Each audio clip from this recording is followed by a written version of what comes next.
بسم اللہ الرحمن الرحیم۔ السلام علیکم، ویلکم ٹو ماہم کہانی۔ پلیز ناول کو لائک کر دیجئے۔ اگر آپ نے ابھی تک چینل کو سبسکرائب نہیں کیا تو سبسکرائب ضرور کر دیجئے۔ چلتے ہیں ناول طرف۔ اسے حالے سے ایسی کسی حرکت کی امید نہیں تھی۔ بی جان اور فائزہ بیگم روحان کو گھور کر دیکھنے لگی اور ازا آنا جلدی سے بھاگ کر پاس آئیں کہ کہیں وہ مزید کوئی گوہر افشانی نہ کر دیں۔ سب کے ساتھ دلشیر بھی حیران نظروں سے کبھی حالے تو کبھی روحان کو دیکھنے لگا، جو اپنی جگہ شرمندہ شرمندہ کان کھجا رہا تھا۔ بی جان نے اچھے سے جھڑک کر روحان کو باہر نکالا تو دلشیر بھی اس کے ساتھ باہر زریان کے پاس آ گیا۔ دلشیر ابھی بھی حیران نظروں سے اسے دیکھنے لگا تھا۔ ویسے کیا تنگ کیا تھا تم نے بھابھی کو؟ دلشیر نے اس سے پوچھا تو زریان نے ناسمجھی سے دونوں کی طرف دیکھا تھا۔ تو دلشیر نے اسے اندر حالے کی حرکت اور روحان کی حالت کے بارے میں بتا دیا۔ آج کافی مہینوں بعد ان کی آنکھوں میں شرارت واضح تھی۔ بے ساختہ زریان کا کہکہا گونجا، اس کے کہکہے میں دلشیر کا کہکہا بھی شامل ہو گیا تھا۔ اس کو ہنستے دیکھ کر لاکھ غصے کے بعد بھی روحان کو ہنسی آئی تھی۔ ان تینوں کو پاگلوں کی طرح ہنستے دیکھ دادا جان نے مڑ کر ان کو دیکھا اور ہمیشہ ایسے ہنستے رہنے کی دعا دی تھی۔ آج حالے کی رخصتی تھی۔ رخصتی بھی کیا، بس ایک کمرے سے دوسرے کمرے میں جانا تھا، لیکن گھبراہٹ سے اس کی جان نکل رہی تھی۔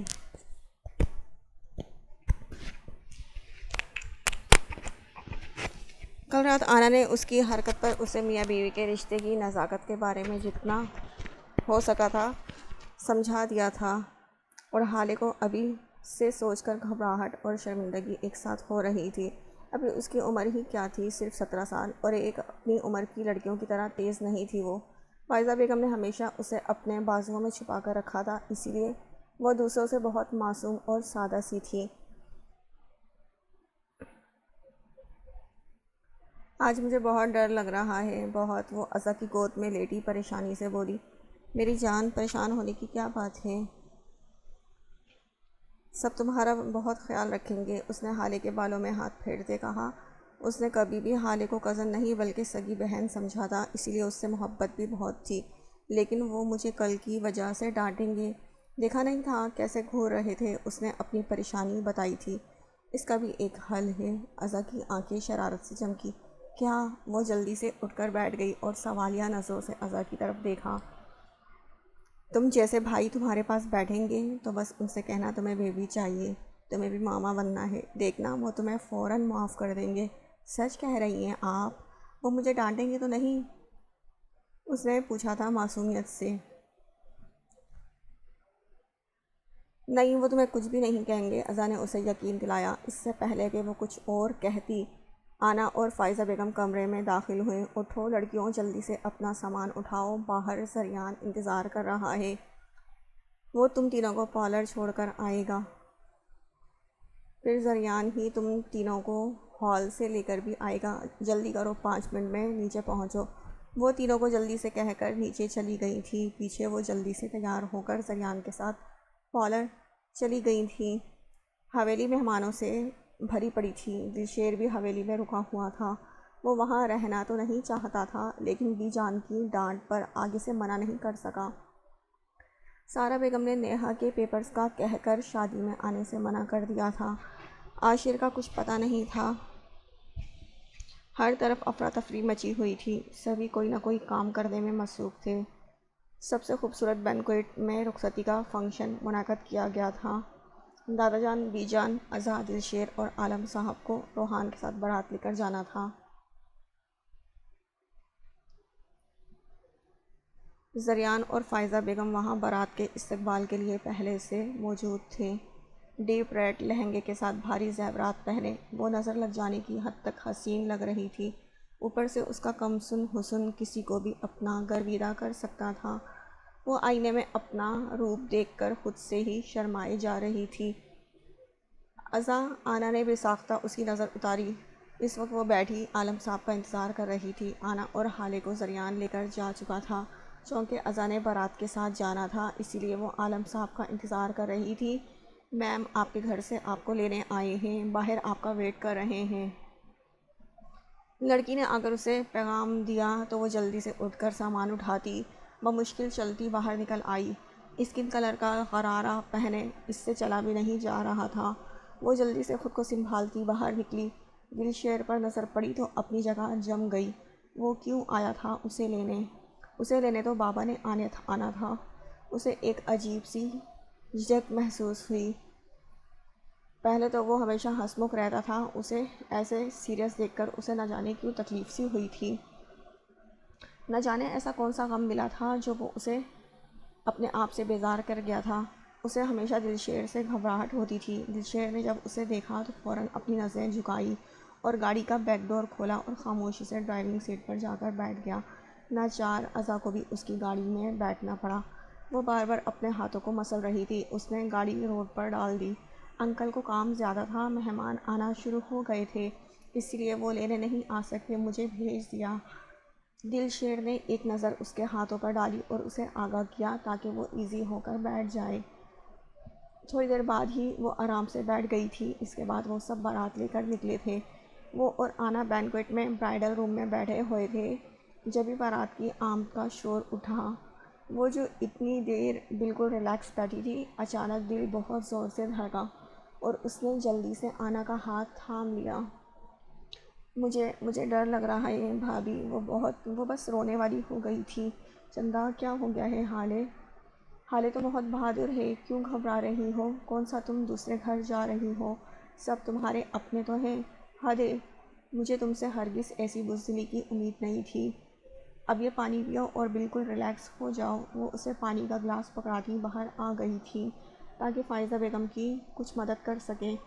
فل آف وائٹ شیروانی میں شہزادوں کی سی آن بان لیے اپنے دراز قد کے ساتھ وہ بے حد شاندار لگ رہا تھا۔ دلشیر نے آف وائٹ کاٹن کا سوٹ پہنا ہوا تھا اور زریان نے گرے سوٹ کے ساتھ بلیک شال کی ہوئی تھی۔ وہ تینوں ہی بے حد حسین لگ رہے تھے۔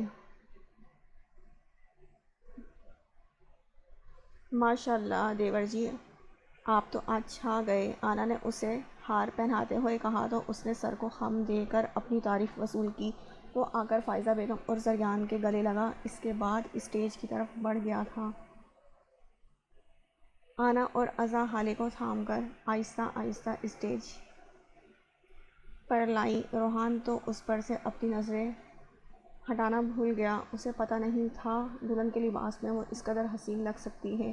وہ اسے دیکھتا ہی رہ گیا۔ روحان، ہاتھ آگے کرو۔ زریان کی بھاری آواز پر وہ ہوش میں آیا اور جلدی سے ایک قدم اسٹیج سے نیچے اترا اور اس کا ہاتھ تھام کر اسے اوپر لے آیا تھا۔ اس کے ہاتھوں کی کپکپاہٹ وہ واضح محسوس کر سکتا تھا۔ اسے لا کر صوفے پر بٹھایا اور اس سے کچھ فاصلے پر خود بھی ساتھ ہی بیٹھ گیا تھا، کیونکہ اس کی کل کی حرکت وہ بھولا نہیں تھا۔ وہ کمرے میں جا کر ایک ایک چیز کا حساب لینے والا تھا۔ اس سے عزا کی نظر اچانک دادا جان کے ساتھ باتیں کرتے عاشر پر پڑی۔ اس کے قدم بری طرح ڈگمگائے۔ ابھی وہ گرنے ہی لگی تھی کہ دلشیر نے اس کی قمیض کی آستین سے اسے پکڑ کر گرنے سے بچایا۔ عزا نے ڈر کر اپنے سینے پر ہاتھ رکھا اور ایک نظر دلشیر کو دیکھا جس نے کسی فرشتے کی طرح اسے گرنے سے بچایا تھا۔ اگر وہ اسٹیج سے گر جاتی تو آگے کے بارے میں وہ سوچنا بھی نہیں چاہتی تھی۔ دلشیر نے آرام سے اس کی آستین چھوڑ دی تھی۔ عزا نے بھی دلشیر کی یہ چیز نوٹ کی کہ اس نے عزا کو غلطی سے بھی ہاتھ نہیں لگایا۔ وہ بنا کچھ کہے اسٹیج سے اتر گئی۔ عاشر کی نظر بھی اس پر پڑ چکی تھی اور اس نے ایک مسکراہٹ عزا پر اچھالی تو عزا نے گڑبڑا کر نظریں جھکا لی تھیں۔ روحان اور حالے کی جوڑی کو سب نے خوب سراہا۔ بی جان نے تو کئی بار دونوں کی نظریں اتاری۔ کس کا ہے یہ؟ وہ ایک کونے میں عزا کے بازو کو دبوچے اس سے پوچھ رہا تھا۔ اس کا اشارہ اپنے پیٹ کی طرف دیکھ کر عزا کا دل کیا زمین پھٹے اور اس میں وہ سما جائے۔ وہ کیسا شخص تھا جو اپنی ہی اولاد کو کسی اور کا کہہ رہا تھا؟ کیا اپنی بیوی کی پاکیزگی پر اسے اب تک یقین نہیں ہو سکا تھا؟ کہاں اس کے کردار میں جھول تھا جو وہ اسے اپنے ہاتھوں کے ساتھ لفظوں سے بھی اذیت دیتا تھا؟ چھوڑیں مجھے، آپ اس طرح کی گھٹیا بات آپ کر کیسے سکتے ہیں؟ میں آپ کی بیوی ہوں۔ الفاظ ادا کرتے ہوئے آنسو خود بخود اس کی آنکھوں سے بہہ نکلے۔ اس کے موبائل میں کال آئی تو اس نے کال اٹھائی۔ عزا کا بازو بھی ابھی بھی اس کی گرفت میں تھا۔ ہاں اچھا ویٹ 2 منٹ بعد کال کرتا ہوں۔ نہ جانے وہاں سے کیا کہا گیا تھا۔ اس نے عزا کی طرف دیکھا، ناگواری سے عزا کو جانے کا کہا۔ اب جاؤ یہاں سے، اس نے عزا کو کہا۔ وہ بھاگتے ہوئے وہاں سے نکلی تو سامنے سے دلشیر کو آتا دیکھ کر اس کے قدم آہستہ ہوئے۔ اس نے جلدی سے اپنا چہرہ صاف کیا اور اس کے پاس سے گزر گئی۔ فون ریسیو کرنے وہ اس طرف آیا تھا، لیکن عزا کو روتا دیکھ اس کا دل دکھا تھا۔ وہ کیوں رو رہی تھی، لیکن اسے حق نہیں تھا کہ وہ اس سے سوال کرے، اس لیے پریشانی سے آگے بڑھ گیا۔